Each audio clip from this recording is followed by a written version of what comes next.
Hello friends, welcome once again to my channel Siksha Sarthi. As you know that we are dealing with the DEC study materials and we are studying about DEC. तो आज हम लोग DEC 3 के एक और video को लेके आए हैं। ये DEC 3 में हम लोग उसके ब्लॉक 1 को पढ़ रहे हैं जो कि है early childhood care and education in perspective. उसके हम लोग ब्लॉक 1 को का यूनिट 1 पढ़ रहे थे। यूनिट 1 का हम लोगों ने ऑलरेडी पार्ट 1 और पार्ट 2 कंप्लीट कर दिया। आज हम लोग यूनिट 1 के पार्ट 3 को पढ़ेंगे। ठीक है, तो पार्ट 3 में क्या है कि हम लोग एक्चुअली इस यूनिट में ये पढ़ रहे थे कि EECE कोर्स जो है, ECCE कोर्स जो है, early childhood care and education course की आखिर ज़रूरत क्या है, उसके बारे में हम लोगों ने लास्ट वीडियो में पढ़ा था। ECCE कोर्स की ज़रूरत क्यों है, अब आगे उसमें क्या करना चाहिए वो बताया गया है, उसके बारे में हम लोग पढ़ेंगे। What should be done. ठीक है, हम लोगों को उन बच्चों और परिवारों के पास तक पहुंचना है जिनको ज़रूरत है। ठीक है, प्रेजेंट के समय में ऐसा बहुत सारा कंट्री है जहाँ की अर्ली चाइल्डहुड स्कीम जो है, बहुत सारा कंट्री है कि ऐसा अर्ली चाइल्डहुड स्कीम उन बच्चों के लिए है जो लोग फी पेमेंट करते हैं। हाँ, पर ऐसे हम लोग को आइडेंटिफाई करना है ऐसे बच्चे जो कि रिस्क में हैं, जो कि जिनकी आर्थिक स्थिति इतनी अच्छी नहीं है, जो फी पेमेंट कर नहीं सकते और साथ ही साथ उनके मदर फादर पेरेंट्स बाहर काम करने के लिए जाते हैं और उन बच्चों का सही तरीके से विकास नहीं हो पा रहा है। उनके लिए हमको कोशिश करनी है। ठीक है, इंडिया का अगर हम लोग पॉपुलेशन देखें, जनसंख्या देखें और जितने गरीबी का अंदाज करें कि इंडिया में कितनी गरीबी है, तो 0 से 6 ईयर्स के बच्चे जो हैं, जो कि 0 से लेकर 6 वर्ष तक के बच्चे जिस एज ग्रुप में है, उन बच्चों को सबसे ज़्यादा ज़रूरत है। ठीक है, तो ये ज़रूरी है कि हम लोग ECC कोर्स का जो है लार्ज स्केल एक्सपेंशन करें, अच्छे उसका क्वांटिटी को बढ़ाए, इस कोर्स का, इस फैसिलिटीज़ का, ECC फैसिलिटीज़, ताकि मैक्सिमम नंबर ऑफ बच्चों तक ये पहुँचे। ठीक है, और ये भी है कि क्वालिटी भी ECC सर्विसेज का अच्छा होना चाहिए। Early childhood care and education services का क्वालिटी भी अच्छा होना चाहिए। हाँ, क्यों? क्योंकि हम लोग को पता है कि हम लोग को लिमिटेड फंड्स मिलेगा गवर्नमेंट की तरफ से। हाँ, फैसिलिटी भी कम है, उसमें भी हम लोग को अच्छा क्वालिटी बच्चों को डिलीवर करना है।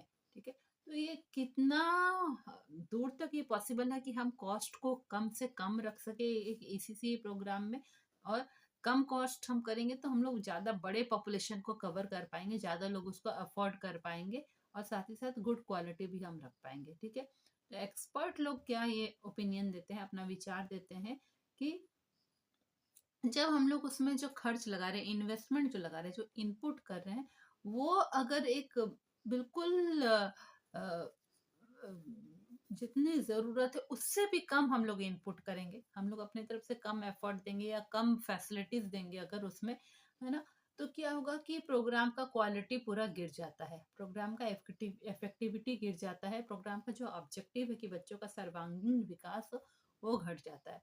ठीक है, तो एक तो है कि हम लोग को नंबर ऑफ ECC प्रोग्राम बढ़ाना है पूरे कंट्री में। ठीक है, आंगनबाड़ी का नंबर्स बढ़ाना है, साथ ही साथ है कि ये सब प्रोग्राम का क्वालिटी को भी हमको मेंटेन करके रखना है, ताकि हमारा जो टारगेट है वो अचीव हो सके।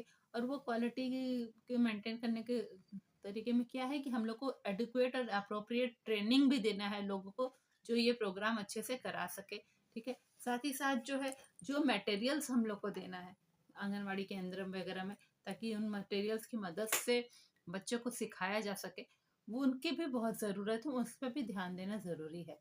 ठीक है, जो परिवारों के बच्चे रिस्क में हैं, जिनका पूरा विकास अच्छी तरीके से नहीं हो पा रहा है, ना मानसिक, सोशल, फिजिकल, सोशल, किसी भी तरीके से विकास नहीं हो पा रहा है। ठीक है, हो सकता है कि उनको फॉर्मल एजुकेशन नहीं मिला होगा। ठीक है, उम, और पर ये ज़रूरी नहीं है कि वो इग्नोरेंट हो, है ना, मतलब कि ऐसा नहीं है कि उनको फॉर्मल एजुकेशन नहीं मिला है, वो प्री स्कूल नहीं गए हैं, स्कूल की भी उनकी शुरुआत नहीं हुई है, पर उनको पता नहीं है इन केंद्रों के बारे में, ऐसा ज़रूरी नहीं है। ठीक है, हम लोग को उनको भी इन्वॉल्व करना चाहिए, उन परिवारों को भी इन्वॉल्व करना चाहिए, कि उनके साथ भी डिस्कस करना चाहिए कि आपके बच्चों को हम लोग क्या सिखाना चाहते हैं, क्यों सिखाना चाहते हैं, इसका क्या फ़ायदा है, हो सकता है उनको भी इसकी जानकारी हो। ठीक है, तो हम लोग इस तरीके से ये श्योर हो सकता है कि हमारा जो प्रोग्राम है वो सांस्कृतिक रूप से सेंसिटिव हो, संस्कृति को साथ लेके चल रहा हो, परिवारों की संस्कृति को साथ लेके। हाँ, और अगर ताकि वो एक कम्युनिटी के भीतर ये प्रोग्राम सही से चल सके, कम्युनिटी को साथ लेके चल सके, कम्युनिटी के अगेंस्ट नहीं जा सके। ठीक है, ये अच्छी तरह से जानते हैं कि किसी बच्चे के शुरुआती 2 वर्ष बहुत ही इंपॉर्टेंट होता है। ठीक है, फिर भी हम लोग का इतना सारा स्कीम जो गवर्नमेंट की तरफ से है वो उन 2 वर्ष के बच्चों को इंक्लूड उसमें नहीं करता है, शुरुआत के 2 वर्ष के बच्चों को। ठीक है, तो अभी हम लोग का टास्क क्या है कि हम लोग को होलिस्टिक केयर देना है इन्फेंट्स को, शिशुओं को हम लोग को सर्वांगीण विकास देना, पूरी तरह से टोटल उनका विकास होना चाहिए।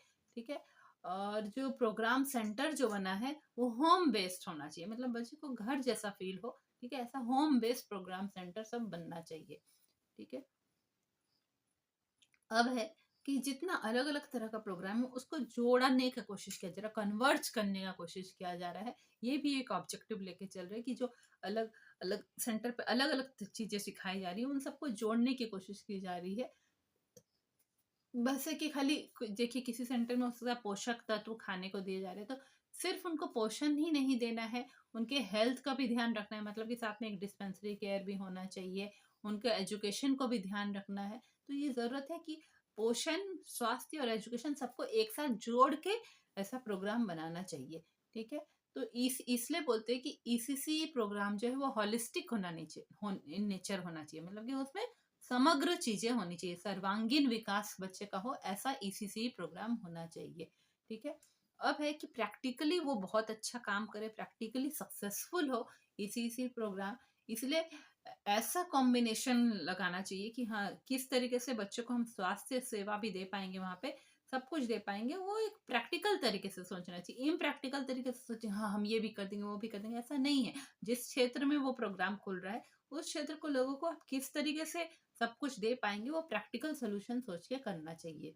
ठीक है, लॉजिकल जो हो, जो लॉजिक के हिसाब से ठीक हो, है ना, लॉजिकल भी होना चाहिए। लॉजिकल इन द सेंस छोटे बच्चे हैं, आप उनको भारी भरकम चीजें खाने को दे देंगे वो थोड़ी सह पाएंगे, तो उनके हिसाब से लॉजिकल आप खाना पीना भी उनको देंगे जो उनके संस्कृति को मैच करता है। ठीक है, और साथ में चाइल्ड केयर को भी अटैच करना चाहिए। ठीक है, चाइल्ड केयर किसके साथ अटैच करना चाहिए कि जहाँ पे ऐसा प्रोग्राम है कि औरतें इनकम जनरेट कर रही हैं, जैसे चाहे कि छोटा स्मॉल कॉटेज इंडस्ट्री है मान लीजिए, गांव में है, जिसमें औरतें इनकम जनरेट कर रही हैं, काम करने के लिए जाती हैं, तो उसी के साथ आंगनवाड़ी को जोड़ के रखना चाहिए ताकि उनके बच्चों का वहां पे विकास हो सके और साथ में औरतें भी इनकम अपना जनरेट कर सके। ठीक है, साथ ही साथ है कि क्या है कि पेरेंट्स लोग को भी हमको परसुएट करना है ना, पेरेंट्स लोग को भी ये समझाने की ज़रूरत है कि क्यों ये प्रोग्राम की ज़रूरत है, आपके बच्चों को ये प्रोग्राम की क्यों ज़रूरत है। ठीक है, कि फ्लेक्सिबल प्रोग्राम की ज़रूरत है, बच्चे मैंडेटरी नहीं कि बच्चा उसमें से हर एक प्रोग्राम में जितना एक्टिविटी हर कुछ करे, फ्लेक्सिबल होना चाहिए, बच्चा जिसमें कंफर्टेबल हो वो एक्टिविटीज वो करेगा।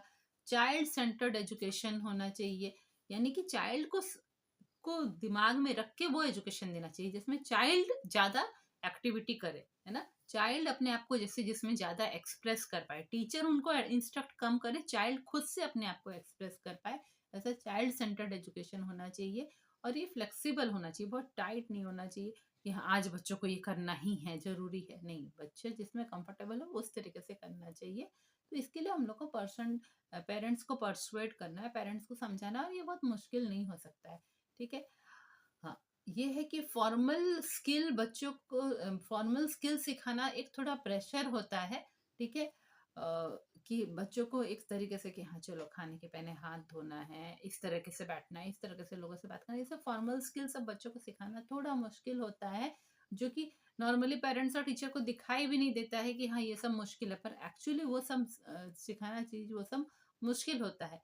ठीक है, ज्यादातर जो ईसीजी प्रोग्राम हमारे देश में है, ठीक है, उसमें एजुकेशन कंपोनेंट बहुत लो है। हाँ, और बहुत लो है, मतलब क्या है कि जो ईसीसी प्रोग्राम है उसमें वो लोग ये नहीं देखते कि हम खिलौनों और अलग अलग एक्टिविटीज की मदद से बच्चों को सिखाएंगे, उसमें वो लोग ज्यादा क्या ध्यान देते हैं कि रीडिंग करा देंगे बच्चों को, राइटिंग करा देंगे, अरेथमेटिक थोड़ा मैथ्स करा देंगे, इस पे वो लोग ध्यान देते हैं, 3R जो है रीडिंग राइटिंग एंड अरेथमेटिक, हाँ, उसी पे वो लोग ध्यान दे देते हैं। पर एक्चुअली वो थोड़ा कम होना चाहिए, एक्टिविटीज के थ्रू, खेल के प्ले एक्टिविटीज के थ्रू बच्चों को सिखाना चाहिए। ठीक है, तो ज़्यादा एफर्ट की ज़रूरत है कि हम लोग जो फैमिलीज़ हैं, हाँ, उनको ये समझा पाए, या जो अर्ली चाइल्डहुड वर्कर्स हैं, जो कि मतलब ये आंगनवाड़ी केंद्र में जो वर्कर लोग काम कर रहे हैं, उनको यह समझा पाए कि खेल खेल में वैल्यू ऑफ प्ले क्या है, और इनफॉर्मल तरीका क्या है बच्चे को सिखाने का। बच्चों को जैसे सिखाना है कि देखो एक कोई कौन सी चीज़ एक टब में डूब जा रही है, एक सेल कर रही है, तो एक बोट डालेंगे, प्लास्टिक की बॉल डालेंगे, एक पत्थर डालेंगे, तो कहेंगे पत्थर टब में डूब गई, प्लास्टिक की बॉल ऊपर तैर कर दी। तो इनफॉर्मल तरीका है जो कि बुक में नहीं लिखा होगा, पर आप अपने दिमाग से लगा लगा के कई क्रियाएं बच्चों को कराएंगे। इनफॉर्मल तरीके से आपको बच्चों को सिखाना है खेल खेल में। ठीक है, उसका इम्पोर्टेंस हम लोग को अर्ली चाइल्डहुड वर्कर को समझाना होगा और फैमिलीज को भी समझाना होगा। ठीक है, तो जो अर्ली चाइल्डहुड एजुकेशन है वो प्ले वे मेथड से होना चाहिए, खेल खेल में बच्चों को सिखाएंगे और एक्टिविटी मेथड से कई सारी क्रियाएं कराएंगे। हाँ, जैसे कि बच्चों का इसमें हम लोग क्या करते हैं, उनके मांसपेशियों को भी मजबूत करते हैं, तो उनको हम लोग खेलने के लिए देते हैं। खेलने के हम अलग अलग तरीके से उनको खिलाते हैं, जिसमें उनके लंबे मांसपेशियों का भी विकास हो, छोटे मांसपेशियों का भी विकास हो। ठीक है ना, तो इस तरीके से जो है एक्टिविटी क्रियाएं बच्चों से हम लोग कराते हैं। एक्टिविटी बेस्ड अप्रोच होना चाहिए कि क्रियाएं बच्चे बहुत सारे कर रहे हैं, तरह तरह से खेल रहे हैं, कभी पजल सॉल्व कर रहे हैं, और खेल खेल के मदद से बच्चों को सिखाया जा रहा है। ठीक है, तो साथ ही साथ बोला जा रहा है कि ये जो प्ले वे मेथड है, एक्टिविटी बेस्ड अप्रोच है, इसको प्राइमरी स्कूल में भी जोड़ना चाहिए। ठीक है, क्योंकि प्राइमरी स्कूल के बच्चों को भी ये चीज़ सीखना है। उनको भी शुरुआत के कुछ कपल ऑफ ईयर्स, कुछ वर्षों तक उनको क्वालिटी एजुकेशन उनको भी मिलना चाहिए। हाँ, और जो है, चूंकि बच्चों को शुरू शुरू में प्राइमरी स्कूल में अगर आप खेल के तरीके से सिखाएंगे तो बच्चे स्कूल आने की और कोशिश करेंगे, अटेंडेंस स्ट्रांग रहेगा, बच्चे स्कूल ड्रॉप आउट कम होंगे, है ना, स्कूल को छोड़ना कम करेंगे। देखिए, डीसी में हम लोग जो DC 1 के हम लोग ब्लॉक 7 में, ऑल हम लोग अभी तक नहीं पढ़े हैं, पर DC 1 के ब्लॉक 7 में और दूसरे ब्लॉक्स में भी हम लोग पढ़ेंगे कि इसी स्कीम जो है, हाँ,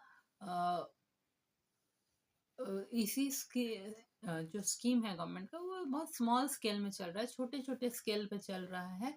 ठीक है, उसको बड़े स्केल में लाना अभी भी बाकी है कि वो बड़े तौर पे सब जगह पे हो। हाँ, बड़े स्केल में जब आएगा, बड़े तरीके से बड़ा बड़ा आंगनबाड़ी केंद्र बनेगा, बहुत सारी जगह पे जब बनेगा, तो उसका बहुत सारा फायदा भी होगा, नुकसान भी होगा। इंडिया में जो ICDS है, हाँ, इंटीग्रेटेड चाइल्ड डेवलपमेंट स्कीम, जो है वो एक अच्छा एग्जाम्पल है कि बच्चों का चाइल्ड केयर प्रोग्राम है वो एक, जो कि हर एक राज्य कराता है और लार्ज स्केल पे करा रहा है, हर एक राज्य उसको कराता है ICDS। ठीक है, तो हम लोग का ऐसा नहीं है कि एक ही मॉडल, वही ICDS के मॉडल को हम लेके चले, यहाँ पर बहुत सारे स्कीम्स के थ्रू हम लोग चाइल्ड का डेवलपमेंट कराएंगे। इस तरह से हम लोग को और जो बाकी सब स्कीम है सबको जोड़ के हम चाइल्डहुड डेवलपमेंट कराएंगे, इसमें हम लोग का टारगेट रहना चाहिए। ठीक है, अब है कि एक क्रूशियल फैक्टर है ECC प्रोग्राम को लेके, ये है कि वर्कर का ट्रेनिंग का भी ना, कैसा भी हम मॉडल अडॉप्ट करें, प्ले वे मेथड हो, एक्टिविटी बेस्ड मेथड, जो भी हो, इनपुट उसमें होना चाहिए अच्छा। ठीक है, अगर हम लोग उसमें अच्छा इनपुट देंगे, इनपुट कैसे अच्छा देंगे, अगर हम लोग ट्रेंड वर्कर्स को उसमें डालेंगे, ठीक है, तो छोटे बच्चों को अगर सिखाना है, यंग चिल्ड्रन को, तो उनके लिए इनपुट क्या है, उनके लिए जो ह्यूमन रिसोर्स है, जो ट्रेंड वर्कर को हम वहां पे भेज रहे हैं, वही उनके लिए इनपुट है, वही हमारा इन्वेस्टमेंट है, जो कि बच्चों को अच्छी तरीके से सिखा पाएगा। तो यानी कि हम लोग को वर्कर को एजुकेशन देना है, एक्सपीरियंस देना है, उनको एफिशिएंट बनाना है ना, और उनका एटीट्यूड भी सही होना चाहिए, उनमें सेवा भावना आनी चाहिए, उनको कमिटेड रहने चाहिए, वो पूरी तरह से डिवोटेड रहने चाहिए उस आंगनवाड़ी केंद्र के प्रति। ठीक है, तो तब जाके जो है ये प्रोग्राम का पूरा अच्छे से सक्सेसफुल होगा ये प्रोग्राम। ठीक है, तो इन टर्न क्या चीज जरूरत है कि ट्रेनिंग होना चाहिए, सुपरविजन होना चाहिए कि हर समय इंस्पेक्शन हो, उनको गाइड करना चाहिए और अच्छे से मैनेजमेंट करना चाहिए, ये सब कुछ अच्छे से होना चाहिए, तब जाके ये सब प्रोग्राम सक्सेसफुल होगा। ठीक है, क्यों, क्योंकि ये सारा फैक्टर्स मिलके ही बहुत अच्छा इम्पैक्ट डालता है, तभी ये ऐसा जो गवर्नमेंट का स्कीम है उसको अच्छी तरीके से हम इम्प्लीमेंट कर पाएंगे, लागू कर पाएंगे, और इसीलिए उसके बारे में अच्छे से सोच विचार करना चाहिए।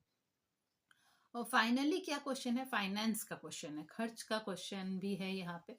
हाँ, कि ऑर्डिनरी पर्सन जब सोचता है, हाँ, तो सरकार कहाँ ज़्यादा इन्वेस्ट करती है? हथियारों में, वेपन्स में इन्वेस्ट करती है, एरोप्लेन में, ब्रिज में, पेट्रोलियम में, रोड में। ठीक है, इन सब की ज़रूरत तो है ही देश को, इन सब में तो सरकार को खर्च करना ही पड़ेगा। फिर भी ह्यूमन बींग्स में इन्वेस्ट करना, ताकि ह्यूमन बींग्स को हम डेवलप कर सके, ठीक है? ह्यूमन बींग्स को डेवलप करने के लिए, उनमें इन्वेस्ट करने के लिए, और कब हम उनमें इन्वेस्ट करेंगे ह्यूमन बींग्स में? जब वो अर्लीस्ट स्टेज ऑफ लाइफ में होंगे, जब वो जस्ट जीवन की शुरुआत ही कर रहे हैं, उसी समय हम उनमें इन्वेस्ट करेंगे, ताकि वो आगे चल के एक बहुत अच्छे एडल्ट बन पाए।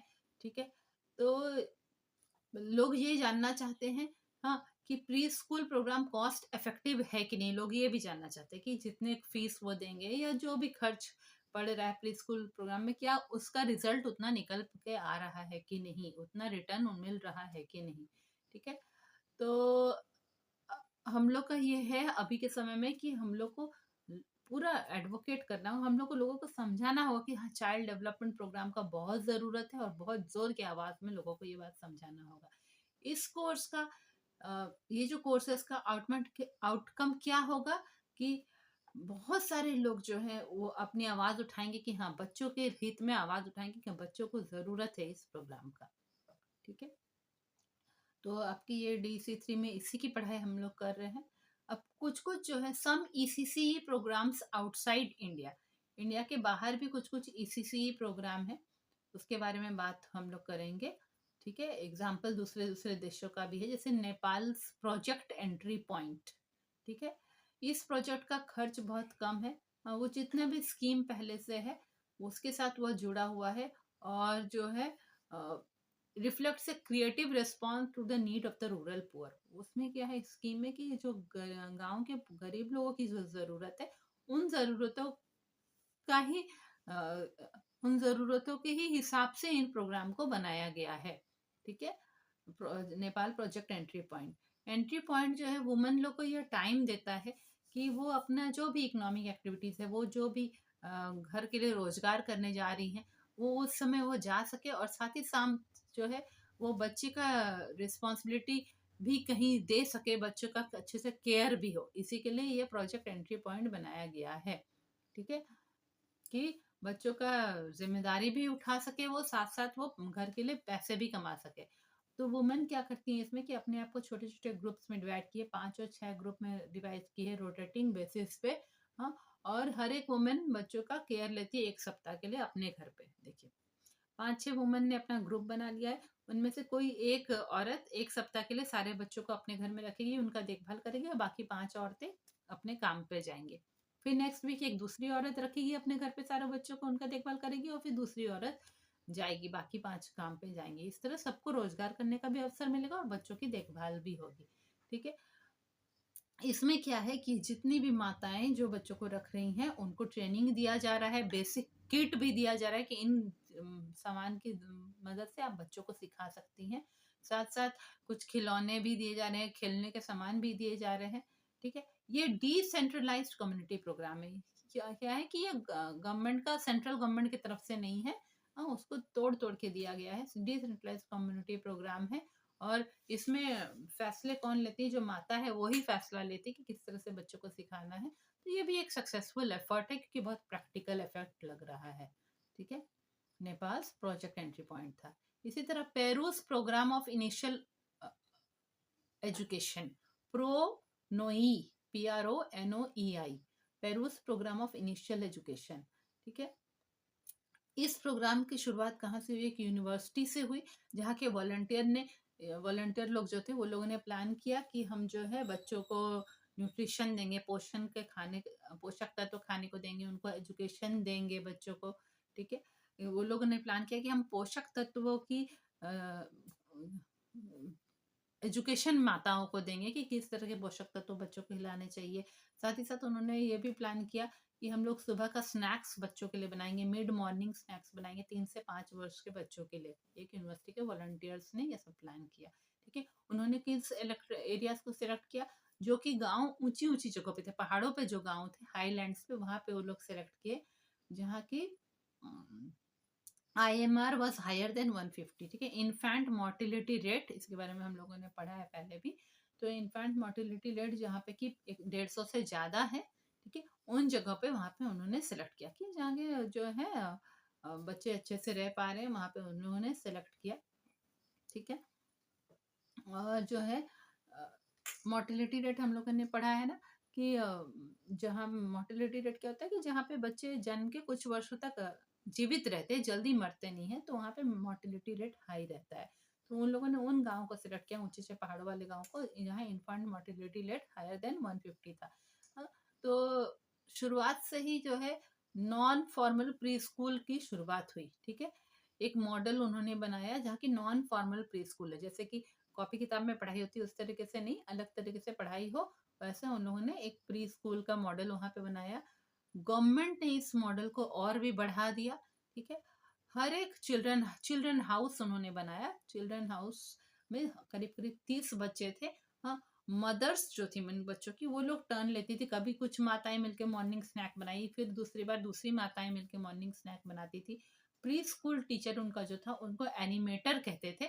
वो एनिमेटर को ट्रेनिंग दिया गया, करिकुलम दिया गया, उनको सिलेबस बताया गया कि बच्चों को क्या पढ़ाना है, क्या सिखाना है, उनको सब मटेरियल दिया गया। और पीरियोडिक सुपरविजन भी हुआ है ना, हर महीने या हर सप्ताह लोग आके, गवर्नमेंट के लोग आके सुपरवाइज भी करते थे, हाँ ऐसे कराइए वैसे कराइए काम। ठीक है। तो गांव के एरिया से ये स्कीम इतना अच्छे से चला कि ये अर्बन एरियाज में भी चला गया, शहरी एरियाज में भी चला गया, और वहाँ के बच्चों को भी ये प्री स्कूल की फैसिलिटीज मिली। जो बच्चे ये प्री स्कूल सेंटर में जाते थे, देखा गया कि वो बच्चे सोशली और इंटेलेक्चुअली ज्यादा प्रिपेयर्ड थे टू एंटर प्राइमरी स्कूल। इसका मतलब जो बच्चे इन प्री स्कूल के प्रोग्राम्स को अटेंड करे थे, देखा गया कि वो सामाजिक रूप से और बुद्धिक बौद्धिक विकास में उनका इतना अच्छा हुआ कि वो प्राइमरी स्कूल के लिए पूरी तरह से तैयार होकर प्राइमरी स्कूल में एंटर किए। वहाँ वो आसानी से मिक्स हो जा रहे हैं दूसरे बच्चों के साथ, और उनका बौद्धिक विकास भी हो गया है, वो अपनी बुद्धि को अच्छे से इस्तेमाल कर पा रहे हैं।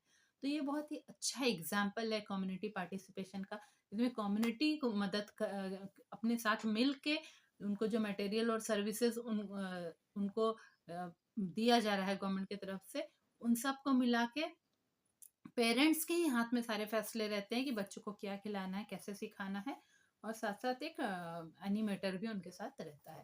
तो ये भी एक अच्छा प्रोग्राम है। उसी तरह आगे हम लोग एक और प्रोग्राम के बारे में पढ़ेंगे। ये Thailand integrated nutrition and community development program है।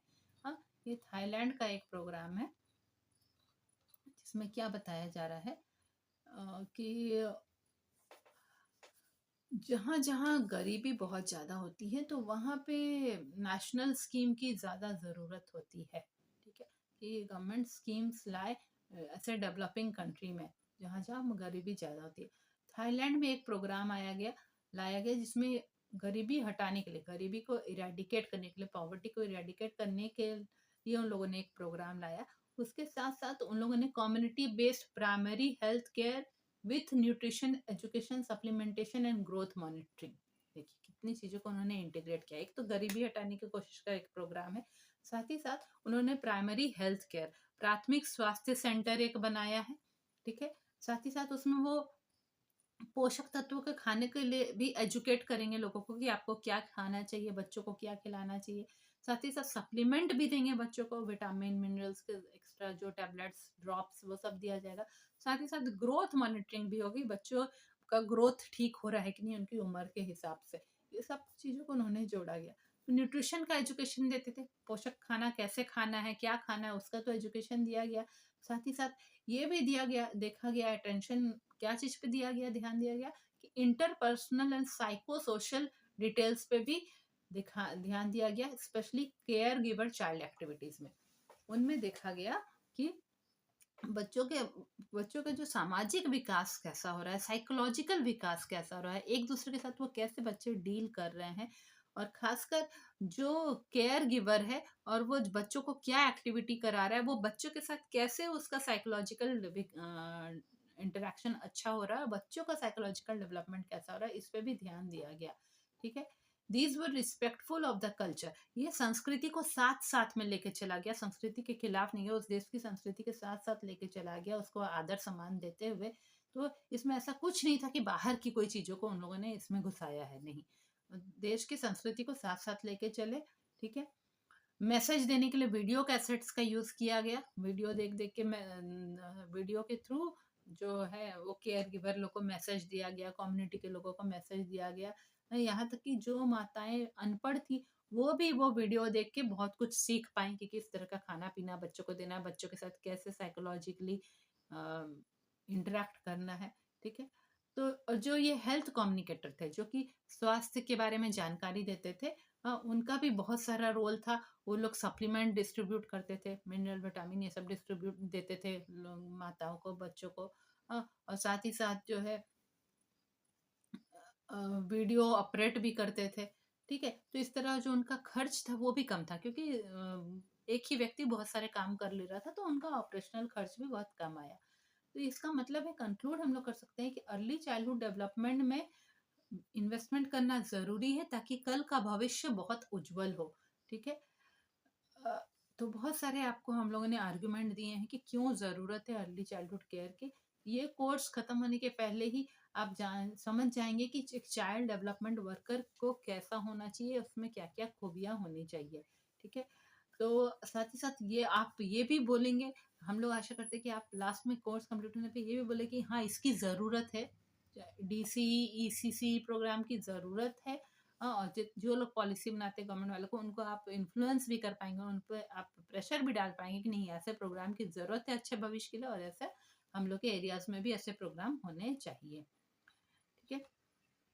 तो यहाँ पे इसको हम लोग सम अप कर देते हैं, तो हमारा ये यूनिट कंप्लीट हो जाएगा कि अर्ली चाइल्डहुड केयर और एजुकेशन जो है हर एक बच्चे की ज़रूरत है, ताकि उसको सुरक्षा मिले, खाना मिले, हेल्थ का उसका केयर हो, साथ ही साथ उसे प्यार मिले, अफेक्शन मिले, उसको सिक्योरिटी फील हो, सुरक्षित फील हो, स्टिमुलेशन हो, वो अच्छे से इंटरेक्ट करे लोगों के साथ, घटनाओं के साथ, और उसको सीखने का मौका भी मिले, ठीक है?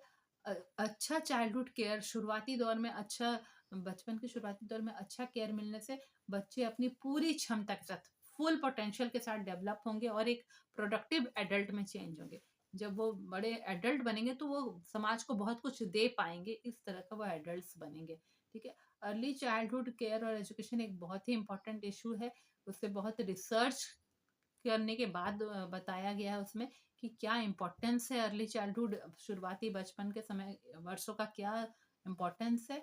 हाँ, और जो है गरीबी और कमियों के कारण, कई चीज़ों की कमी के कारण बच्चे पे जो असर पड़ता है, उसको हम लोग कंपनसेट कर सकते हैं, अगर शुरुआत में ही हम इसमें इंटरफियर करें और बच्चों को अर्ली चाइल्डहुड केयर स्कीम की तरफ ले आए, तो इन सब कमियों के कारण जो बच्चे के मानसिक और शारीरिक असर पड़ता है, उसको भी कंट्रोल किया जा सकता है। हाँ, क्यों? क्योंकि आज के समय में जॉइंट से न्यूक्लियर फैमिलीज हो गए हैं, लोग इधर से उधर माइग्रेट हो रहे हैं, एक रीजन से दूसरे गांव से शहरों की तरफ जा रहे हैं। हाँ, बहुत सारी औरतें घर से बाहर जा रही हैं जॉब्स करने के लिए। इसमें ज़रूरी है कि बच्चों पे ध्यान दिया जा सके। हाँ, हर ज़रूरी है कि हर एक देश अच्छा केयर अपने बच्चों को दे सके। शुरुआती ईयर्स में ही उनका, सिर्फ इसलिए नहीं कि आर्थिक रूप से बच्चे देश को ज़्यादा कुछ दे पाएंगे बड़े होने के लिए, पर इसलिए इसलिए भी क्योंकि जो है जिन बच्चों को छोटे में ऐसा केयर फैसिलिटीज मिला है, वो बच्चे जो हैं उनके साथ सामाजिक न्याय हो सके, उनको सारे मानविक अधिकार मिलने चाहिए, क्योंकि हर एक बच्चे को स्नेह, खाना पीना मिलना मानविक अधिकार है, मनुष्य का अधिकार है, वो सब एक बच्चे का अधिकार है, जो उसको मिलना ही चाहिए कि उसकी अच्छी देखभाल हो सके, ठीक है? तो अर्ली चाइल्डहुड केयर और एजुकेशन का जो प्रोग्राम है वो हॉलिस्टिक इन नेचर है, माने सर्वांगीण विकास वाला नेचर है। सिर्फ ये नहीं है कि सिर्फ हम लोग पोषक तत्व दे रहे हैं या स्वास्थ्य सर्विसेज दे रहे हैं या एजुकेशन दे रहे हैं, नहीं, वो पूरा टोटल विकास एक बच्चे का हो रहा है, कि हॉलिस्टिक इन नेचर है। तो बहुत सारे प्रोग्राम हमारे देश में भी चलाए जा रहे हैं, दूसरे डेवलपिंग कंट्रीज में भी। ये ज़रूरी है कि हम लोग हर एक व्यक्ति अपने अपने एक्सपीरियंस से सिर्फ ये सीखना ज़रूरी नहीं है, दूसरों के एक्सपीरियंस से भी हम लोग सीख पाएंगे कि बच्चों को क्या-क्या चीज़ की ज़रूरत है। ठीक है? तो आज आपका ये DC3 का हम लोग ने ये यूनिट 1 कंप्लीट कर दिया है। यूनिट 1 कंप्लीट हो गया है, जल्दी हम लोग एक नेक्स्ट यूनिट के साथ मिलेंगे। ये हमारा जो यूनिट 1 था, early childhood care and education in perspective, ये कंप्लीट हो गया। आई होप आपको मेरा वीडियो पसंद आ रहा है। अगर मेरा वीडियो पसंद आ रहा है, दूसरे लोग के साथ भी मेरे वीडियो को शेयर करें, और लाइक सब्सक्राइब करना तो नहीं भूलें। Thank you.